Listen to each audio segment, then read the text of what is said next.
Hey, what's going on, everybody? Welcome to MiM Monday. This is Mickey in Minutes Live, a quick conversation about some of the latest Disney news stories with you.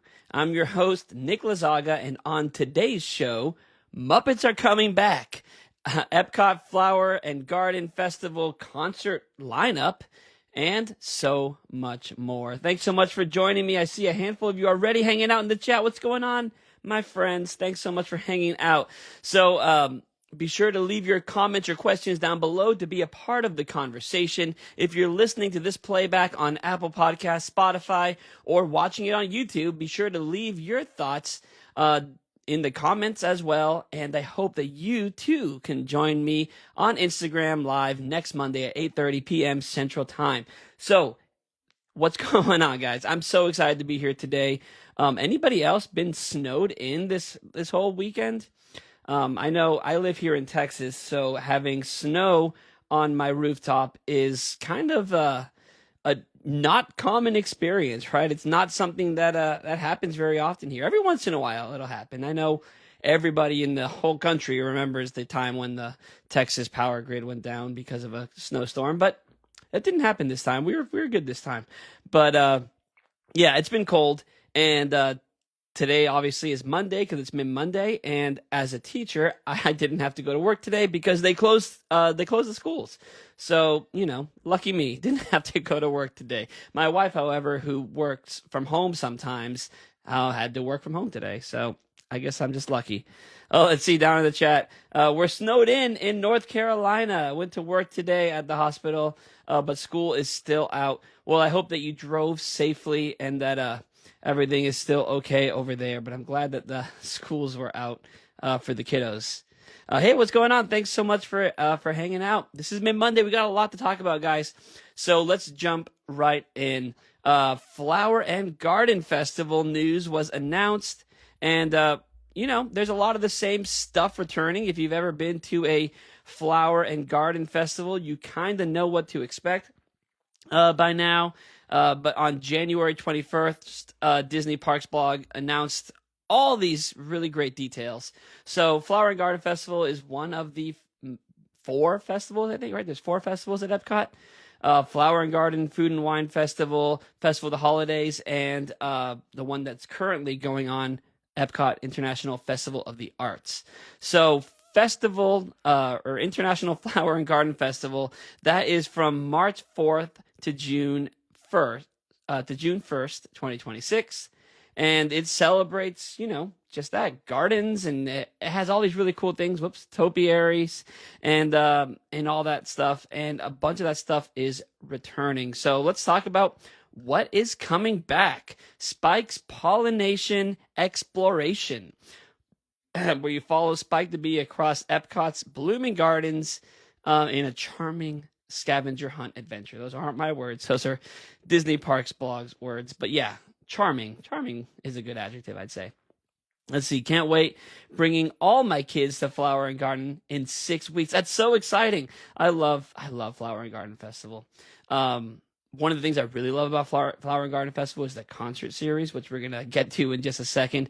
But the topiaries, the butterfly garden, so much fun. So much fun to be had at Flower and Garden Festival. Let's see, in the chat, was just at Festival of the Arts, and it was so much fun. Yes, Festival of the Arts is in full swing right now, guys. Hey, did you get a chance to do the Lorcana scavenger hunt and all the Lorcana events over in Festival of the Arts? Let me know.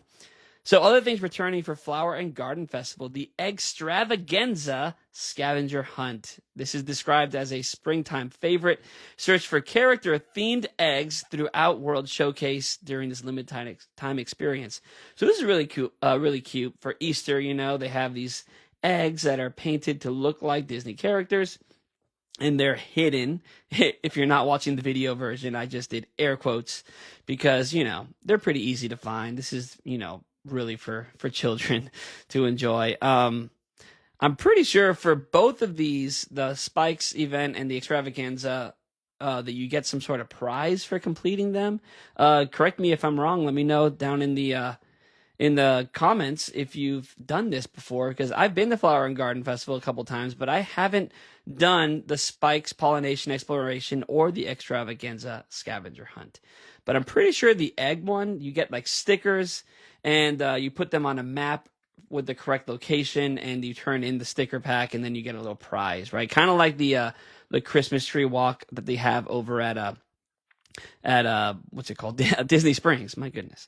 Let's see. The Butterfly Landing, presented by Advent Health, is also returning. That's where they have a big tent full of butterflies. It's so cool. So fun. So they're describing this event as Magic in Bloom. Of course, there's also going to be a bunch of food, because what's an Epcot festival without a ton of food booths? It's kind of weird to go to Epcot when that's not going on, right? I mean, we're so used to seeing all these food booths and getting all these wonderful snacks. So, yeah, be sure to go and check that out. I'm looking at Disney Parks blog right now, their post, and there's a picture on here of, people cheering with their little drinks, and the guy is wearing a Roosevelt with Mickey Mouse on it, and it caught my eye because I have that same Roosevelt. I'm a huge fan of Roosevelt button-downs, but this is the one that was designed for Disneyland 70th, I believe. It has Mickey Mouse in different costumes from different lands around the Magic Kingdom in Disneyland. So, side note, just caught my eye.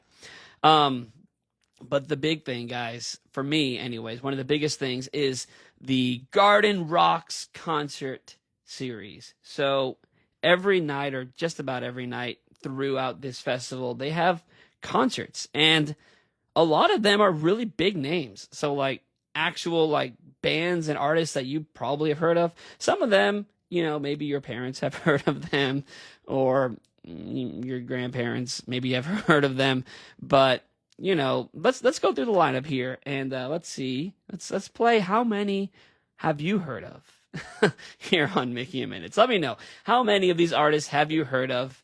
And I guess a secondary question is, how many are you actually genuinely excited for? Hey, what's going on? Thanks for joining. We're talking about the Garden Rocks concert series lineup. Soaring around the world.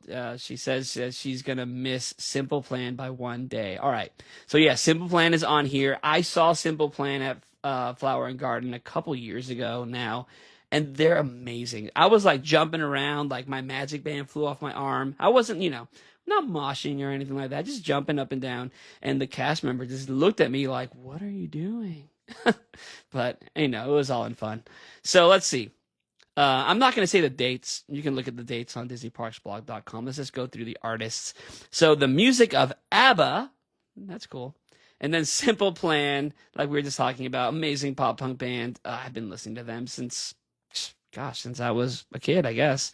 Blue October, that's cool. Billy Ocean, the orchestra starring former members of ELO, and is it LO or ELO? See? One of the ones I've never heard of. There you go. Herman's Hermits, starring Peter Noon. 38 Special. Chubby Checker. I don't know these people, guys. Do you know them? Let's see. Sugar Ray. There's one that I know. I'm going to say something about Sugar Ray. I've always claimed when I was a kid that Sugar Ray was my first favorite band. And I've still never seen them live. Like, for some reason, every time they come to town or every time they're at Epcot, I miss them every time. And, gosh, they're on my bucket list. One day, I'm going to see them. And one day, I hope it's at Epcot. Let's see in the chat down below. Love ABBA. That will be a sing-along. Yeah, that's going to be a sing-along. I know a lot of people like that. Let's see. After Sugar Ray, we have Information Society. I don't know. Rick Springfield. Definitely know that one. Berlin. The Commodores, Firehouse, Air Supply, A Flock of Seagulls, that's cool. The next one is right up my alley. Plain White T's, another, I guess, are they a pop punk band? They're not really pop punk, but they kind of fell into that genre. I remember seeing Plain White T's open for Fall Out Boy a while ago. Gosh, I feel like I'm dating myself. So, yeah, Plain White T's. The next one, Katrina, formerly of Katrina and the Waves. Then we have 98 Degrees. Where are all the boy band fans out there? boy band fans. 98 Degrees. I've seen some Instagram videos of 98 Degrees performing like nowadays, and they just look like a bunch of, dads dancing on stage. I don't know. Are you still in? Does 98 Degrees still do it well? Let me know. It doesn't look like they do. Let's see. We have the Spinners. The next one of this whole list of artists, the next artist is the one I am most excited for, and that is Josiah Queen. Josiah Queen is a new artist. He's a young dude, and he plays folk music, Christian folk music. He's amazing. If you've never heard Josiah Queen, please check him out. I've seen him in concert twice, and he's just incredible. So Josiah Queen. Let's see down in the chat. 98 Degrees seems like they're struggling now. They do, right? They're dancing through their lower back pain, right? Let's see. After Josiah Queen, we have E.M. Tongi. I don't know. Then we have A.J. Kroos. And then it says, Kroos plays Kroos. I don't know what that means. And then Queen Siege. I don't know. And then the last one, another artist I really like, Maverick City Music, another Christian band. So I'm just going to say, on a side note, it's nice that they're putting some of these artists, Josiah Queen, Maverick City Music, in there. I know that Universal Studios, over the weekend, they just had their Rock the Universe concert with all these artists that I really like. Phil Wickham was there, and tons of other Christian artists, so that's really cool. Makes me wonder if Disney's ever going to bring back Night of Joy. That was a concert series with Christian artists that they used to put on every year. Basically the same thing as what Universal Studios is doing with Rock the Universe. But anyways, it's nice to see some of these artists sprinkled in here among the other mainstream artists. Let's see, down in the chat, it says, that's cool. Nice to see some new names. Yeah, right? It's really great to see some new names and some old names and some names I've never heard of. So let me know down below about how many of these artists have you heard of. If you're listening to this as a playback, let me know in the comments. How many of these artists do you actually know? That's one thing. When they hit a really good artist, like when they bring somebody in that's exciting, it's really great, but then I feel there's a lot of filler. But then again, every artist is someone's favorite artist, right? Let's see. Soren says like around 6. Yeah, I don't know. I don't really know. Maybe like 4 or 5 for me. I don't know. What's going on? Thanks for joining, Aiden. Nice to see you. So that's the concert lineup here for about 4 in the chat. Yeah, that's the concert lineup here. So they're doing something that they do this for all these events, where for the concert series, you can get a dining package. Now, for some of the artists that are really, really popular, their shows will fill up fast. Obviously, going to these concerts, it's not an extra ticket. If you're in the park, you can go if it's not filled up. Now, some people will line up for hours ahead of time to get into some of these concerts. I know when I went to see Simple Plan, there were people waiting there for hours and hours and hours. I didn't even see Simple Plan from inside the actual amphitheater. I was kind of standing behind, like by the walkway, kind of in front of the American Adventure. I could still see, and I was jumping around over there. Maybe that's why I got a weird look. But yeah, it fills up. So you could do something. You can get a dining package, and the dining package will include a meal at a select restaurant and a guaranteed seat. So what they'll do is they'll give you a little sticker that guarantees you a seat, and you go into a separate line, and they'll let you in and let you get a seat before they let the standby guests fill in all available seats. And then once the arena's full, it's done. They won't let anybody else in. But of course, you can still stand along the back, and they're pretty loud. Like, you could hear these concerts from a ways back. I know when we saw Simple Plan, my wife was sitting like on the fountain in front of American Adventure, and she could hear it perfectly. She didn't necessarily want to see them, but she wanted to hear them, and that was cool too, So anyways, guaranteed seating is the way to go. Yes, I agree. We were going to do guaranteed seating when we did this, but we kind of missed the window, whatever. Rookie mistake, right? Not that I'm a rookie, but non-rookies make rookie mistakes. Oh, goodness. Let's see. Down in the chat, if you're like me, you'll grab a turkey leg and enjoy it like you did and dance. Still fun. Yes, still fun. And yes, that's right by the turkey legs. So, you know, you can have a good time wherever you are, depending on how you like to go to concerts. Some people don't like to be all up in there, you know. Anyways, so that's Garden Rocks. Let me know down in the comments or the chat below, who are you most excited to see? Even if you're not going, if you were going, who would you want to see? Like I said, for me, it's Josiah Queen, Simple Plan, and Sugar Ray for sure. So, anyways, yeah, I'm excited. I'm excited for Flower and Garden. I'm not going to be able to go to Flower and Garden this year, but I'm excited to see all the feedback on the gram.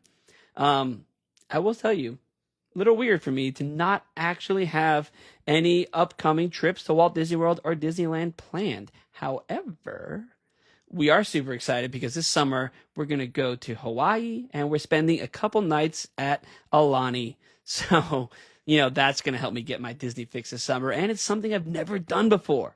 So I'm so excited. If you've ever been to Aulani, let me know. I need some tips, guys. I need all the tips because I've never been there before. I've never been to Hawaii before. So let me know. What should I check out at Aulani and what should I check out in Hawaii in general? But anyways, if you're going to Flower and Garden Festival, have a good time. All right. So sticking with Epcot here, Frozen is closed. Frozen is closed. So Frozen Ever After is closed as of today, right? Today, January 26th, Frozen Ever After closed, and it's going to reopen sometime in February. What are they doing, you ask? Let me let you know. So they're replacing all the faces, probably the whole heads, I guess, of all the animatronics in this ride, because if you've ever been on Frozen Ever After, you know that they kind of look weird because they have projected faces. So they have these, faces with the little projectors that they look kind of cool in the right lighting because they have the really good animation of the faces. And, when they're singing, the mouth moves perfectly. And it was a really cool idea. The problem is if the lighting is even slightly off, they looked terrible. They looked really, really bad. And if you tried the video or take pictures of it, it looked even worse. So they're replacing these animatronic heads with, nice, normal looking animatronic heads. And it's going to look really cool. It's going to be actual, articulated faces. So if you've ever seen videos of like the foreign parks versions of Frozen Ever After, or if you've been on Tiana's Bayou Adventure and seen like Tiana's face in that, it's going to be kind of like that. So we're really excited. So glad that we're getting some love over in Frozen. But it's going to be closed if you're going in the next month or so. It's going to reopen sometime in February. Not sure. So let's get back down to the comments here. Let's see. So fun. Listen to Make It Magical's recent podcast series on Aulani. I'm going to check that out because I'm going to need all the tips I can get. Let's see. Also in the chat, I'm so glad this is a quick turnaround. We'll be there at Epcot March 7th and would hate to miss it. Yeah, it should be a quick turnaround unless, I don't know, something goes wrong. But I'm so excited. Let me know what, what your thoughts are on these new beautiful articulated faces. I'm really excited. So very cool. Very, very cool. All right. The next story that I want to talk about is something I'm excited to talk about because, it's the Muppets. It's the Muppets, guys. So the Muppet Show is kind of coming back. So if you don't know, the Muppet Show is one of the original shows featuring the Muppets. I know there was like another show before the Muppet Show with these characters. But the Muppets, the show called The Muppet Show, that is coming back for one episode only. And it's so this show is a variety show. And it's a variety show with obviously all the Muppets you love. And they always brought out celebrities onto the show. They had like Steve Martin and, all these wonderful special guests on at the time. And they're reviving this show. And they released a trailer for this. So I watched the trailer and it got me really excited and really hopeful. But it also kind of made me a little upset. And I'm going to tell you why I feel both ways for this. So this revival is going to be on, where are my notes? February 4th is when it's going to premiere. It's going to be on Disney Plus and ABC, February 4th. And it looks great. So the celebrity guest is going to be Sabrina Carpenter. I don't really follow her. I don't know a lot about her. Maya Rudolph is also going to be there, and Seth Rogen is the executive producer, and it looks like he's also going to be on the show. And so the show is basically they have a celebrity guest. They do musical performances and, sketches, and things go wrong, and, comedy ensues. And it looks great. And in the trailer, they even say something like, oh, we're back, maybe, kind of hinting that maybe the show will come back for a long-term show, like an actual show, if it goes well. Like, they make a bunch of jokes like that. It's very meta comedy. Now, for me, I didn't grow up watching the Muppet Show. I didn't even really grow up watching, like, the Muppet movies. For me, the Muppets were MGM Studios. Muppet Vision 3D, that was my Muppets. And I remember, I was really, really little. I remember meeting the Muppet walk-around characters at MGM Studios. Yes, they were actual Muppet walk-around characters, like the people in costumes, it was great. I still have my autograph book right there. It's off camera, but it's right there. And in it, I have an autograph of Kermit the Frog and Miss Piggy. And so for me, that's where the Muppets lived, was Hollywood Studios, or MGM Studios at the time. And then, of course, I ended up watching the movies after the fact. But it was MGM Studios that got me into the Muppets. And so seeing this, everyone getting so excited for February 4th, the Muppet revival, it just gets me wondering, why, Disney? Why did you close Muppet Vision 3D? Why did you get rid of our little Muppet land at MGM Studios if you're trying to revive the Muppets? And it just makes me wonder, does one arm of the company even talk to the other arm of the company? Is there any communication there? And yes, you could argue that, all right, we're getting the Rock and Roller Coaster starring the Muppets. So we're not, we lost the Muppets for now, but we're getting them back at MGM Studios soon. But the Muppet, watching the Muppet Show trailer, there's so much of it that, obviously plays into Muppet Vision 3D. They took a lot of the stuff from the Muppet Show into Muppet Vision 3D. Statler and Waldorf, the hecklers up in the in their little balcony booth thing, and but so the reason I'm upset is I don't feel like Disney had to get rid of Muppet Vision 3D. I don't think it had to go away. I feel like if they wanted to do Monsters Inc., they could have done it somewhere else. There was a lot of rumors that it could have gone in Star Wars Launch Bay. That would have worked. So I don't understand why they're trying to bring back the Muppet Show while getting rid of the Muppets at Hollywood Studios. That was Jim Henson's last work. Muppet Vision 3D was Jim Henson's last work. And anyways, so that's why I have bittersweet feelings about this. Of course, I'm going to watch this and be excited about it. And I'm curious what the future of the Muppets is going to be at Disney parks. We're getting Rock and Roller Coaster Hollywood Studios, but is Disneyland going to get any Muppet stuff in the future? I don't know. Let me know down below. What are your thoughts on this? Let's see. I see one comment already. I hope so, because I missed the show so much. So yeah, I hope that it does well. I hope that it continues as a full series, and they get celebrity guests and musical guests, and that it's fun and exciting. And then maybe that will help Disney realize that they shouldn't have gotten rid of Muppet Vision 3. They're not going to do anything about it. My obvious hope that I've said before is that when Villains Land at Magic Kingdom opens, Hollywood Studios gets rid of the Villains show, which is right behind Rock and Roller Coaster, and remake that theater into a Muppet theater again, and that we get a revival of Muppet Vision 3D. That's the hope, and I'm going to hold on to that hope for a really long time. But anyways, like I said, let me know, what are your thoughts on Muppet Show coming back? And are you still heartbroken by Muppet Vision 3D going away like me? Because I still am. And, lastly, are you excited for Rock and Roller Coaster starring the Muppets? So, lots going on.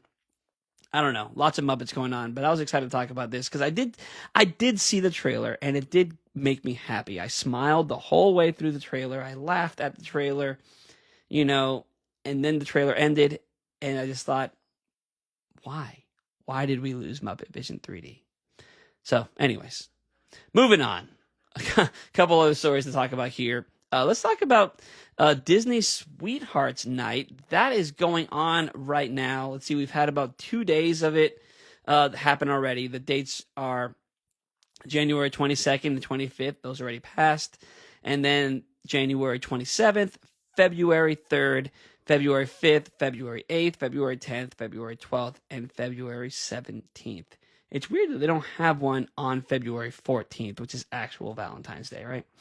But anyway, so Disneyland Sweethearts Night, that is a celebration for you and your Valentine. It's a celebration of love, and not just romantic love. They make a point of having things that point to family love and, other types of love as well. And that's really nice.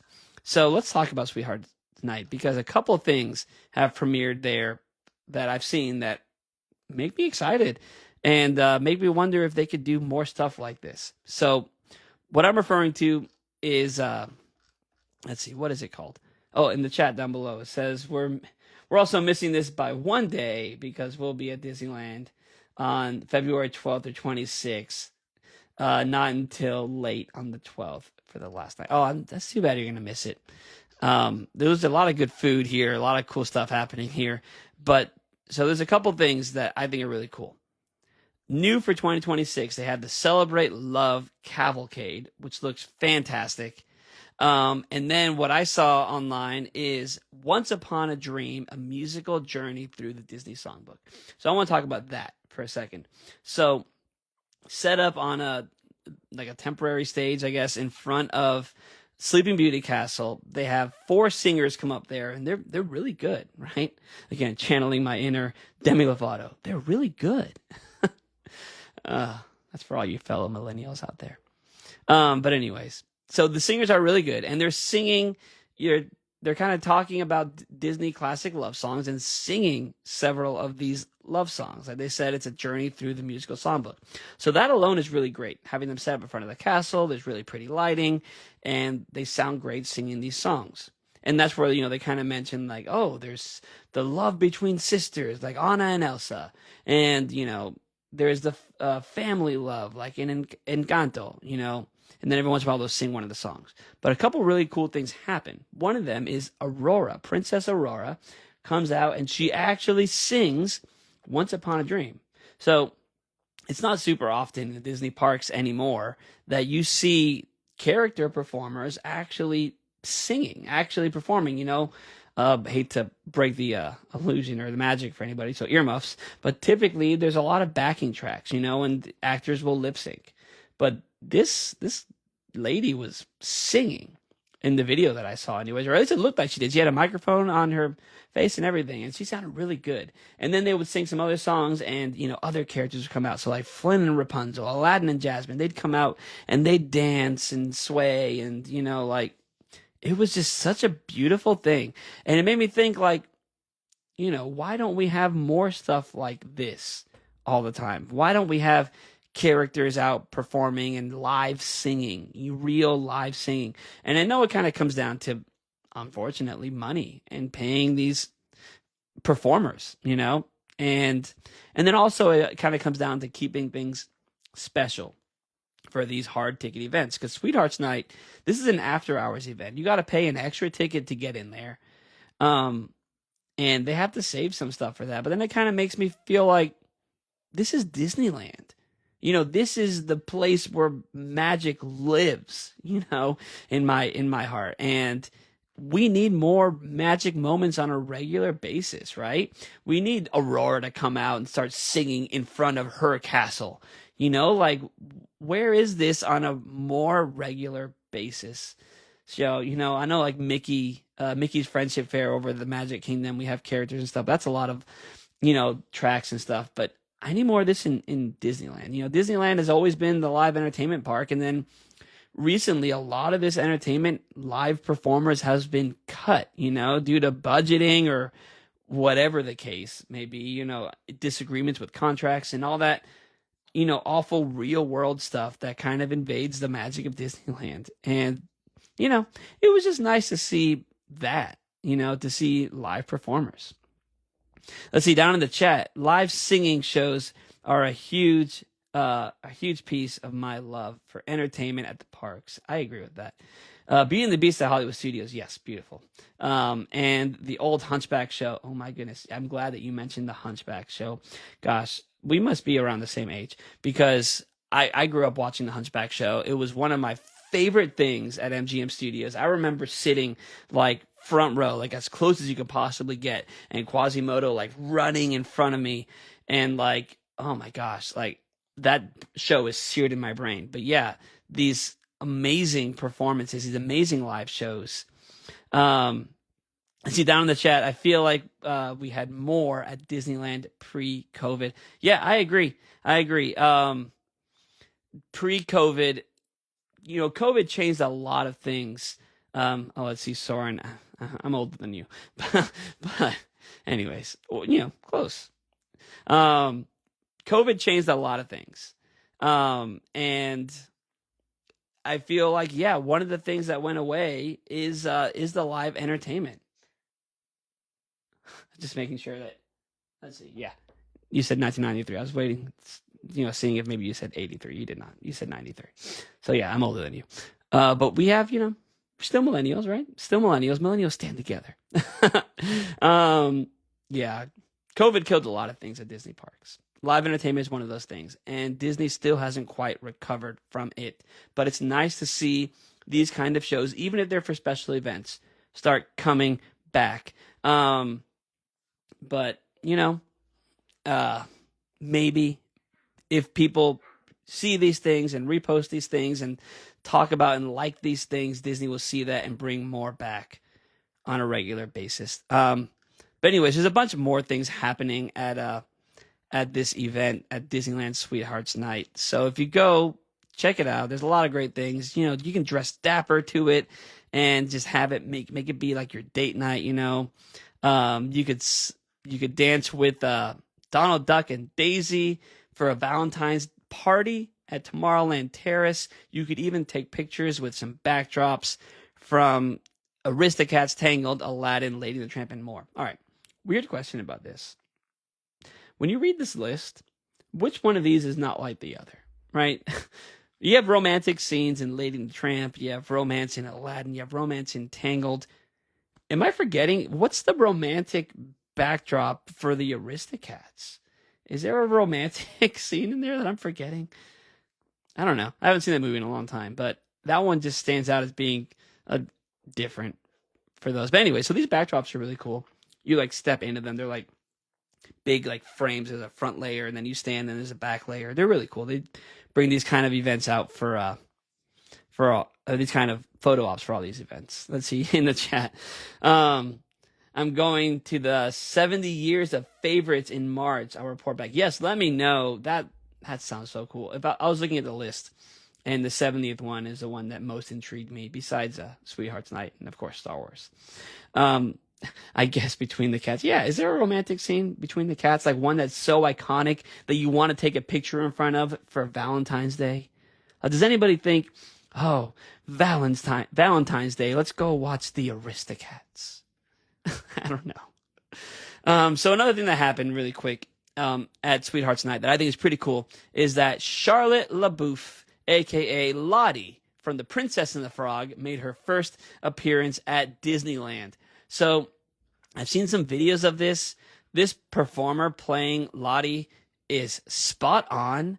It's fantastic. She is great. Again, I know they save a lot of these characters for these special events, but more of this, please. We kind of have like a little, Tiana Miniland, I guess, going at Disneyland. You have between New Orleans Square and Tiana's Restaurant and Tiana's Bayou Adventure. Like, let's have more Tiana's characters out and about. Let's bring Lottie out more often. That's fantastic. The video I've seen, she's kind of like, flirtatious like she is in the movies, and it's just great. It's so spot on. I love that. So I just wanted to mention that. First appearance, better not be her last appearance, and I hope they keep her out after Sweethearts Night. So yeah, very cool. Let's see in the chat. Can't wait for Star Wars Night. Yes. Yep. Agreed. So, anyways, a couple more stories. Speaking of Star Wars Night, on the last MiM Monday, if you missed it, we talked all about Star Wars. We spent the entire 35-minute show just talking about all the changes coming to Galaxy's Edge at Disneyland Park, and there's a lot. Basically, they're bringing that, or part of that land, back to the original trilogy timeline. So you're gonna start seeing Darth Vader instead of Kylo Ren. You're going to see Han Solo, Princess Leia, Luke Skywalker, all these original characters. Of course, they're reverting, or they're changing, rather, the Millennium Falcon Smuggler's Run attraction to be a mission with The Mandalorian, which kind of takes place around this timeline as well. But one thing that they're not changing to the original timeline is Rise of the Resistance. Now, I bring that up because Rise is currently closed at Disneyland for refurbishment. And, some people see one announcement and then see that Rise is closed and just assume that that is getting a change for this. It's not. It's not getting a change. It's just, regular maintenance, regular refurbishment, which is great because that's a very complicated ride and there's a lot of things that don't work properly. So I hope that when they get it back online, everything works properly. But let me know, do you want Rise of the Resistance to change? Do you want it to be original trilogy? Do you want to see Darth Vader in that ride instead of Kylo Ren and have the Rebels break you out instead of the Resistance? That could be something they do in the future. Not saying it would be an easy change, but it's definitely possible. So the other thing that's closed right now is Oga's Cantina at Disneyland, and that is related to this change. So part of the change is they're making the land fit in this timeline by making it younger, I guess, right? This is much earlier in the storyline. So the new storyline for Oga's is going to be that this is when she first opens the cantina. And I wonder how they're going to change this. Right now it's closed and they're working on these changes right now. And I wonder if they're going to clean it up, make it look more new and shiny. Hopefully DJ Rex sticks around because that's obviously the best part of the whole establishment. And if you're a Star Tours fan, that's why it's the best part of the whole establishment. So, let me know. Are you excited for the changes coming to Star Wars? Are you hoping that they, shine up Rise of the Resistance? Or do you want it to change eventually? See down in the chat? Nope. I love it as is. Yep. I love Rise of the Resistance. I don't think it needs to change. And do you like Oga's? Are you excited to see a shiny new Oga's? Or do you like it how it is? Let me know. And if you want to hear everything, all the details about what's changing at Star Wars Galaxy's Edge at Disneyland, be sure to listen to last week's episode of MiM Monday. Listen to the MiM Monday Playback, available on Apple Podcasts, Spotify, and YouTube, and Instagram. So down in the chat, I love Han Solo, etc., but keep Rise the same. Yep. So that means that you're walking through the land and traveling through time as you walk, which is a concept that I don't think a lot of average everyday guests would understand. But if you're an average everyday guest, you probably don't care about those kind of details. So anyways, all right, let's see. 2 more things to talk about, then I'm out of here because I'm hungry. So Lunar New Year. Lunar New Year is going on at Disney California Adventure Park. It started on January 23rd and it extends through February 22nd. It's a 31-day celebration as we welcome the Year of the Horse with vibrant festivities and joyous tributes to Chinese, Korean, and Vietnamese cultures. That, of course, is from official Disney. That's their official spiel on the Disneyland website. So there's some interesting things happening. So this is one of the festivals that they get that we don't get at Epcot. It's unique to California Adventure. So Year of the Horse, I don't know anything about Asian culture or anything like that, so I'm going to be reading from Disney Parks blog. So let me know if you know about this stuff. Chime down. Let me know. chime in down below and let me know. There we go.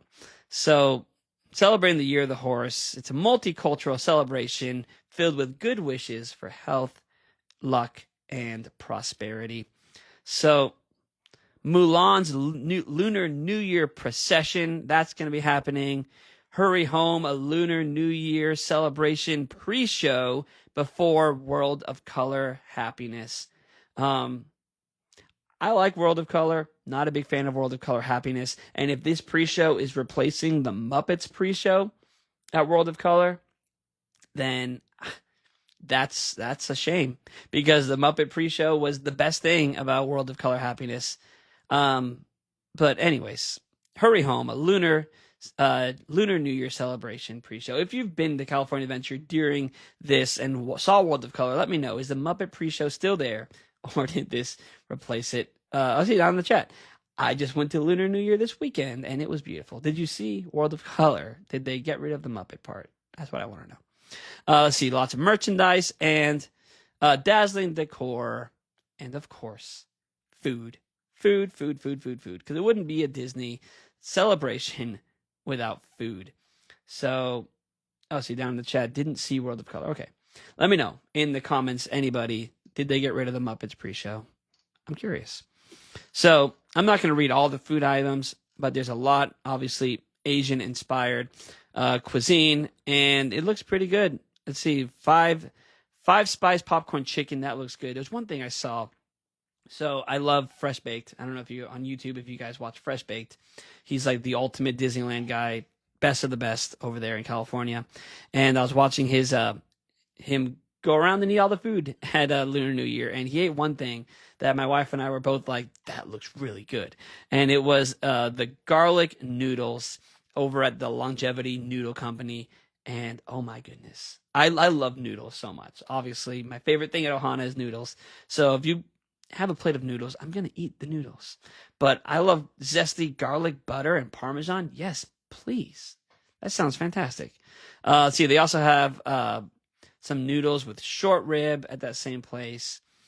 Lots of good stuff. Bao buns. I like baos. I really do like baos. My first and only time ever having bao buns, honestly, was at Epcot. So, let's see, in the chat, we had the noodles at the same place. They were the best. The ones with the, my goodness, with the short rib. That was good. I'm avoiding saying that word, honestly. What was it? Japachi? See? This is why I don't say the words. Chocolate firecracker was delicious. Down in the chat says, happiest Disney mom. Oh, that looks good. Yep. This all looks good. I'm hungry. These egg rolls look really good. I'm just scrolling now. Oh, I see the firecracker thing. That looks good. So yeah, go to Disney Parks blog and check out all the food items there, and go watch Fresh Baked, because I love that channel, and they're pretty thorough about all the food there as well. Last thing I want to talk about here, and that is the Garden View Lounge reopening over at the Grand Floridian. So this lounge has been closed since COVID. We were talking earlier about COVID ruins everything, but it's been closed for 6 years. They closed this tea lounge over at the Grand Floridian during COVID-19, and it never reopened. And finally, it is reopening. So it looks really cute. So it's all themed to Alice in Wonderland. They have like little treats that look like the Mad Hatter's hat, and the little flamingos, and it just looks so cute. So my only thing, and me just being picky, is does Alice in Wonderland fit the Grand Floridian theme? I mean, that hotel is confusing. They have like, Alice in Wonderland, the water splash area, Alice in Wonderland, now this Alice in Wonderland area. They have Mary Poppins touches everywhere. Then they have the Beauty and the Beast lounge upstairs, and it's very confusing to me. But I guess that's just me being picky. If you're thinking about tea and Disney, you're probably thinking of Alice in Wonderland, so that makes sense to me. But let's see, it's going to open on March 19th, and you could reserve your spot starting on February 19th. So according to the Disney Parks blog, it has touches from the Walt Disney Animation Studios film Alice in Wonderland. That is the animated film, not that weird, awful Tim Burton movie. That was really, really terrible. From small bites, both sweet and savory, to a selection of teas, you'll be on quite the journey with each sip and bite amongst the elegance of this beloved location. Now with a whimsical touch. There are options for both adults and little ones, making this an outing the whole family can enjoy together. So I was looking at this. They have some good-looking food items, but the drinks. So it's not just teas. Excuse me. They have some alcoholic beverages as well for the adults who want to drink. And there's one in here. If you know me, you know I'm a whiskey guy.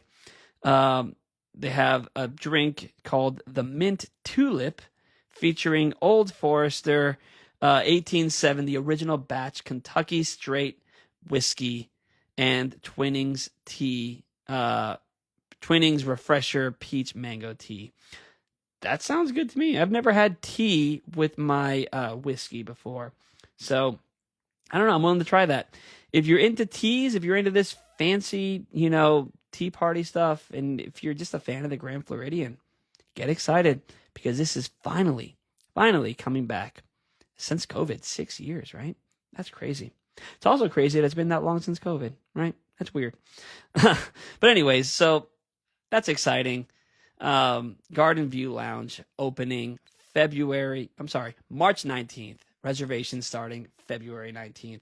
So, yeah, this has been fun, guys. This is MiM Monday. If you're new around here, we do this every week, every Monday, unless something comes up. Every Monday at 8:30 p.m. Central Time, we just chat about the news. I've had a great time with you guys, my friends here, talking about the news. And if you're listening to this as a playback, again, be sure to join me. I want to talk to you. I want you to be a part of the conversation next time. Join me at 8:30 p.m. Central Time on Instagram at Mickey in Minutes. You can also follow me personally on Mickey in Minutes at Nick in Minutes, or on Instagram at Nick in Minutes. There you go. And be sure to subscribe to the show on YouTube. Hit the little bell to be notified every time I upload a new video. These videos all get uploaded to YouTube the next day. And of course, subscribe on Apple Podcasts or Spotify or wherever you listen to podcasts, really, because these also get uploaded there the next day. So you can listen to it or watch the video, however you take in your Disney content. But anyways, this has been a great time. I'm your host, Nick Lazaga. Thanks so much for hanging out with me, and I will see you next time. Bye.